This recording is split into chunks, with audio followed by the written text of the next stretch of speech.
반갑습니다. 지난 시간에는 이슬점에 대한 내용을 배웠는데 오늘은 상대 습도에 대한 개념을 살펴보겠습니다. 자, 그 전에 앞에서 배웠던 내용을 잠깐 이제 정리를 해보자면 처음에 우리가 포화 수증기량에 대한 개념을 배웠죠. 포화라는 것은 공기 중에 수증기가 가득 찼다 이런 의미가 되겠죠. 자, 포화 수증기량이라는 것은 그 온도에서 수증기가 가득 찼을 때 그때 수증기가 몇 g이냐를 나타내는 개념이 포화 수증기량 개념이었습니다. 자, 그래서 포화 수증기량 그래프가 이렇게 자주 등장하는데 이 그래프가 나오기 때문에 여러분 좀 어려워하는 친구들이 많이 있어요. 근데 이해를 잘 해야 되겠습니다. 자, 이 그래프에서 포화 수증기량을 나타내는 그래프인데 X축은 기온이죠. 온도가 올라가면 올라갈수록 포화 수증기량이 증가하는 모습을 나타내고 있는 그래프죠. 자, 예를 들어서 온도가 0도일 때는 그 공기 안에 3.8, 포화 수증기량이 3.8이라고 되어 있죠. 네, 0도씨의 공기 안에는 공기 1kg 안에는 3.8g의 수증기가 포함될 수 있다. 최대한. 네, 더 이상의 수증기는 공기 중에 포함될 수 없다는 거죠. 자, 그런 게 이제 포화 수증기라는 개념인데 온도가 30도가 되면 훨씬 더 많은 양이 녹아 들어갈 수 있죠. 27.2g의 수증기가 공기 중에 포함될 수 있다. 이런 얘기예요. 자, 그런데 지난 시간에 배웠던 이제 이슬점이라는 개념은 이 포화 수증기량 곡선에서 어떤 공기 안에 수증기가 들어 있는데 그 수증기가 들어있을 때 포화 상태가 되기 전에는 좀 더 많은 양의 수증기가 녹아 들어갈 수 있겠죠. 지금 현재는 포화 상태가 아닌 공기가 있는데 이 공기를 냉각시키면 온도가 내려가게 되면 처음에는 포화 상태가 아니었던 게 온도가 내려가면서 포화 상태가 되고 그때부터 온도가 더 내려가면 수증기가 맺히기 시작한다. 라는 개념이었습니다. 이때 수증기가 맺히기 시작하는 온도를 이슬점이라고 했죠. 수증기가 응결해서 네, 이슬이 맺히기 시작하는 온도라고 해서 이슬점입니다. 그래서 이슬점이라는 것은 온도예요, 온도. 자, 그런데 이제 이슬점의 개념은 사실 그 공기 안에 수증기가 얼마나 많이 포함되어 있느냐에 의해서 결정되는 거예요. 수증기가 많이 포함되어 있는 공기는 이슬점의 온도가 높고 그 수증기가 적게 포함되어 있는 공기는 이슬점이 더 낮게 되어 있어요. 자, 그래서 선생님이 그렇게 문제를 저번에 냈었죠. 선생님 냈던 문제를 대강 이렇게 살펴보면 이렇게 포화 수증기량 곡선이 이렇게 있고 온도가 높을 때는 더 많은 양의 수증기를 가질 수 있고 온도가 낮으면 적은 양의 수증기를 가질 수 있어요. 자, 그래서 A, B, C, D 이렇게 선생님 4개의 점을 찍어 놓고 문제를 냈었죠. 네. A는 이미 포화 수증기량 곡선에 붙어 있습니다. 현재 포화 상태라는 거죠. 수증기가 이 온도에서 이 온도가 지금 몇 도인지 알 수 없지만 이 온도에서 A만큼의 수증기 A 지점에는 이미 포화되어 있는 거죠. 들어있을 수 있는 최대 수증기를 이미 다 가지고 있는 거예요. 자, 최대로 가지고 있는 이 상태가 포화 상태가 되어 있고 얘네들은 이제 포화 상태가 아니죠. B 같은 경우는 요만큼 들어가야지 수증기가 가득 차는 겁니다. 근데 요만큼만 있으니까 덜 찼죠. D도 마찬가지고 이만큼 들어갈 수 있는데 요만큼밖에 안 들어있으니까 불포화 상태고 A는 포화 상태지만 C는 요만큼 들어있으니까 불포화 상태가 되겠죠. 자, 이런 게 이제 포화의 개념이고 이게 닿지 않은 것은 불포화. 이걸 넘었으면 포화 상태 이상이 되겠죠. 과포화 상태가 되는데 과포화 상태로 있을 수는 없고 네, 그 상태에서는 네, 이 과하게 들어있는 수증기는 바로 물방울이 맺히게 되는 거죠. 자, 그래서 이제 이슬점은 A는 여기 현재 온도가 이때 온도 이게 20도였다. 그러면 이때 온도 20도가 바로 A의 지금 이슬점이 되겠죠. 지금부터 바로 이슬이 맺히기 시작하는 거예요. 수증기가 물방울이 되는 거죠. 자, B는 현재 이만큼의 수증기가 있는데 이만큼 있을 수 있지만 이만큼 있죠. 그런데 얘를 온도를 낮추게 되면 온도를 점점 낮추게 되면 이제 왼쪽에 이게 온도축이니까 왼쪽으로 가면 온도가 낮아지는 거죠. 20도에 도달하는 순간 이슬이 맺히기 시작해요. 그래서 B도 이슬점 20도, A도 이슬점이 20도가 되겠죠.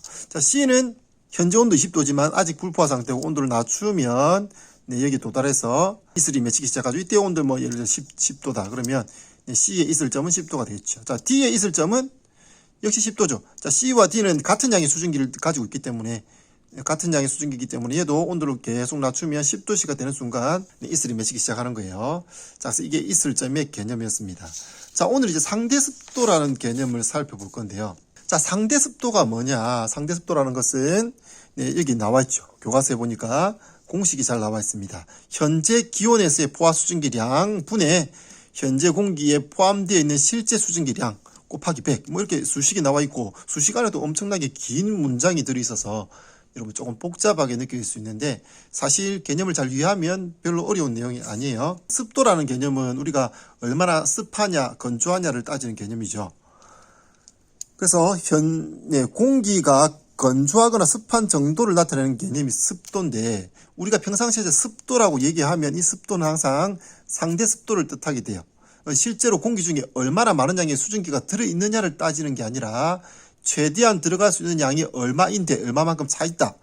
이런 개념이죠. 그래서 우리가 일상생활에서도 사용하는 습도도 바로 이제 상대 습도를 뜻하는 거고 상대 습도는 이렇게 나타낸다는 거예요.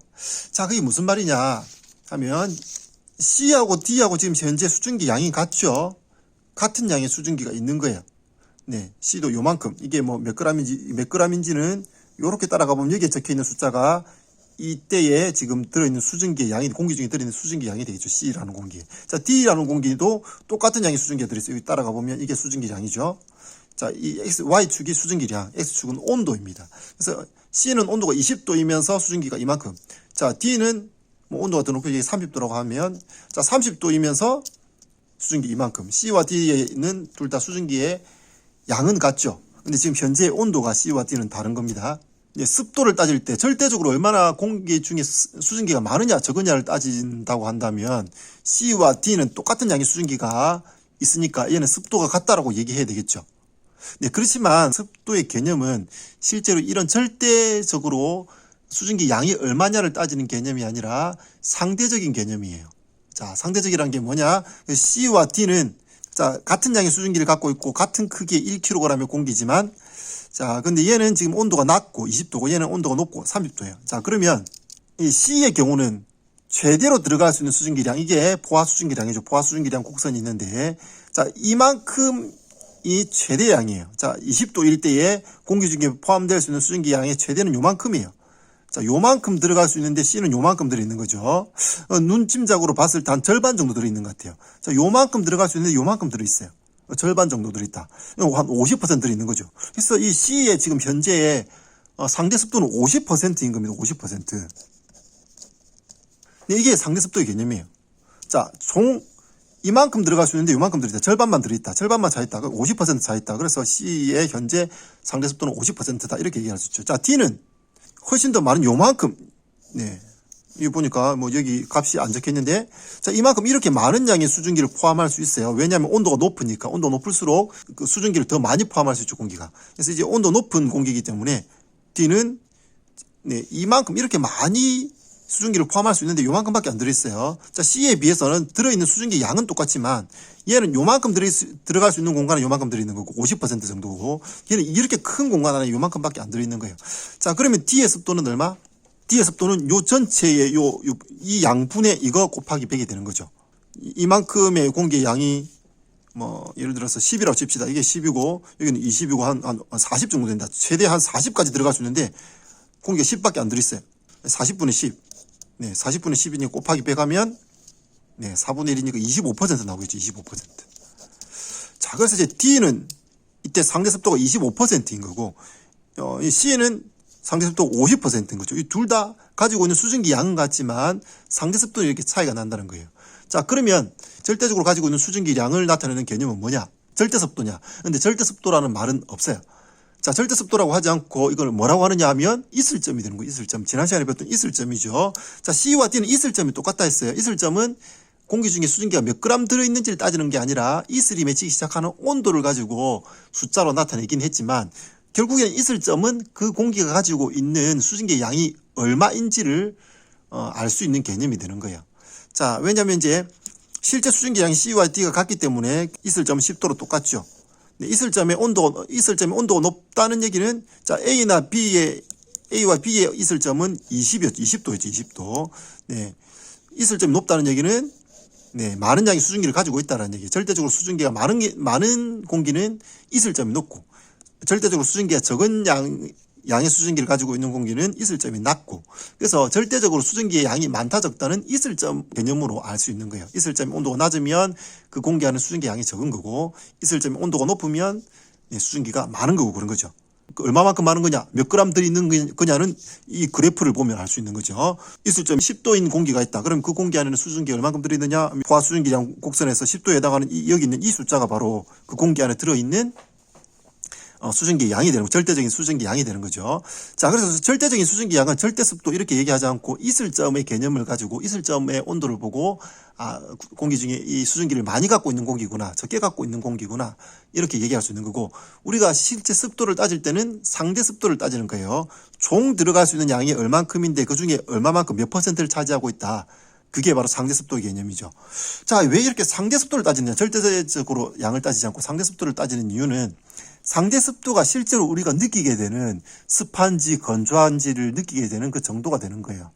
자, 예를 들어서 상대습도 100%다. 지금 A, B, C, D 중에 상대습도가 100%인 상태는 A인 상태, 포화 상태일 때는 습도가 100% 되는 거예요. 자, A는 지금 현재 요만큼의 수증기를 가질 수 있는데 요만큼 이미 가득 차 있죠. 네, A는 포화 상태죠. 그래서 A의 현재 상대습도는 100%예요. 자, 상대습도가 100%가 되면 굉장히 습하다, 이렇게 우리가 느끼게 되는 거고, 실제로 이때는 물을 떠나도 증발하지 않고 빨래를 늘어놔도 빨래가 안 마르는 거죠. 공기 중에 들어있는 수증기 양은 A나 B나 똑같은 양의 수증기가 들어있어요. 이렇게 따라가 보면 이 숫자가, 네, 자, 이 숫자가 바로 수증기의 양이 되겠죠. 그런데 자, A와 B는 수증기 양 똑같아요. 그런데 A는 100%의 상대습도를 가지는 거고, B는 아직 여유가 많이 있어요. 요만큼의 수증기가 들어갈 수 있는 공간이 남아 있는 거죠. 자, 그래서 이런 B인 상태에서는 빨래를 누르면 빨래가 잘 말라요. 왜냐하면 공기 중에 수증기가 갈 수 있는 공간이 많이 있기 때문에 빨래 늘어놓으면 쉽게 잘 마르는 거예요. 그래서 이게 습도가 낮은 상태죠. 수증기 양이 A와 B가 똑같지만 A는 이미 수증기가 가득 차서 더 이상 증발하지 않는 상태, 상대 습도가 100%인 상태에 아주 습기가 많은 습한 상태가 되겠고, 같은 양의 공기 안에 같은 양의 수증기가 들어있지만 B인 상태, 온도가 더 높을 때는 더 많은 양의 공기 중에 수증기가 들어갈 수 있기 때문에 이때는 좀 얘에 비해서 건조한 상태가 되는 거예요. 건조하면서 빨래가 잘 마를 수 있는 상태가 된다, 그런 얘기예요. 자, 그러면 상대습도 이게 공식 얘기했는데, 이 공식은 방금 길게 적어놔서 막 말이 어려운 것 같지만 사실 별로 어렵지 않아요. 현재 기온에서의 포화 수증기량은 총 들어갈 수 있는 수증기 양을 말하는 거죠. 그러니까 이 그래프에서는 포화 수증기량은 이 그래프에서 이 가득 차 있는 여기 이 숫자가 바로 포화 수증기량, 이 그래프 위에 있는 이 그래프 위에 있는 숫자가 포화 수증기량이 되겠죠. 자, 현재 온도가 20도다. 그러면 20도인 온도에서의 포화 수증기량은 요 값이 되겠고, 뭐 30도일 때의 포화 수증기량은 이렇게 따라가서 여기 숫자가 현재 포화 수증기량이 되겠죠. 자, 이게 네, 이 숫자, 그 숫자가 현재 온도, 현재 기온에서의 포화 수증기량이 되는 거예요. 현재 기온이 20도라면 20에서 이렇게 따라서, 현재 기온이 20도라면 20도에서 이렇게 따라가서 있는 숫자, 이 숫자가 바로 이 분모에 들어가는 포화 수증기량이 되겠죠. 자, 그 다음에 이제 분자에 들어갈 양은 실제 수증기량. 지금 현재 상태가 C의 상태다. 그러면 C의 상태라면 원래 지금 포화 수증기량은 요만큼인데 C에 들어있는 수증기량 요만큼 되겠죠. 요 숫자, 이렇게 따라갈 때 요 숫자, 네, 이게 분모 분자에 들어갈 숫자가 되겠습니다. 그래서 현재 기온에서의 포화 수증기량분의 실제 수증기량이다 곱하기 100을 하면 상대습도가 되는 거예요. 곱하기 100을 하는 이유는 퍼센트로 나타낼 거기 때문에 퍼센트는 100이 만점이죠. 그래서 이제 곱하기 100을 하게 되는 겁니다. 자, 이렇게 하면 상대습도를 알 수 있습니다. 상대습도를 여러분 계산할 수 있어야 되겠고, 상대습도가 뭘 뜻하는지 이런 것도 여러분 잘 이해할 수 있어야 되겠습니다. 자, 상대습도의 개념 배웠는데 여기 밑에 한번 그래프를 마지막으로 봅시다. 자, 이 그래프 보니까 하루 중에 상대습도와 기온과 이슬점 이렇게 나와 있어요. 자, 여기 보니까 이슬점은 뭐 거의 일정하죠. 조금씩 변하지만 별로 변하지 않아요. 자, 이게 무슨 뜻이냐면 공기 중에 있는 수증기 양은 뭐 거의 비슷하게 유지가 되고 있다, 그런 얘기죠. 그런데 기온은 이렇게 올라갔다 내려갔다 하죠. 왜냐하면 아침 해가 뜨면 햇빛을 받아서 온도 올라갔다가 낮에 제일 더웠다가 해가 이제 점점 넘어갈수록 온도가 점점 떨어지죠. 그걸 밤 되면 다시 추워져요. 자, 그래서 이게 온도가 이렇게 변하니까 상대습도가 어떻게 돼요? 자, 이 상대습도 그래프를 보니까 기온의 그래프하고 정반대로 움직이는 것을 볼 수 있죠. 네, 기온이 떨어질 때 습도가 올라가고, 네, 기온이 올라갈 때 습도가 떨어지죠. 왜냐하면 네, 이슬점은 거의 일정하게 유지가 되니까 실제 공기 중에 들어있는 수증기 양은 그대로인데 온도가 낮아지면 그 낮은 온도에서는 수증기를 조금만 포함할 수 있죠. 그러니까 습도가 높아지는 거예요. 네, 그런데 온도가 높아지면 더 많은 양의 수증기를 가질 수 있으니까 지금 현재 수증기 조금밖에 없다라고 상대적으로 적은 거죠. 근데 그래서 상대 습도는 계속 내려가게 되는 거예요. 자, 이렇게 습도가 낮아지면 건조해지고 그래서 빨래가 잘 마르고, 네, 습도가 높아지면 빨래가 잘 안 마르고, 네, 그렇게 되는 거예요. 자, 오늘 여기까지 합시다.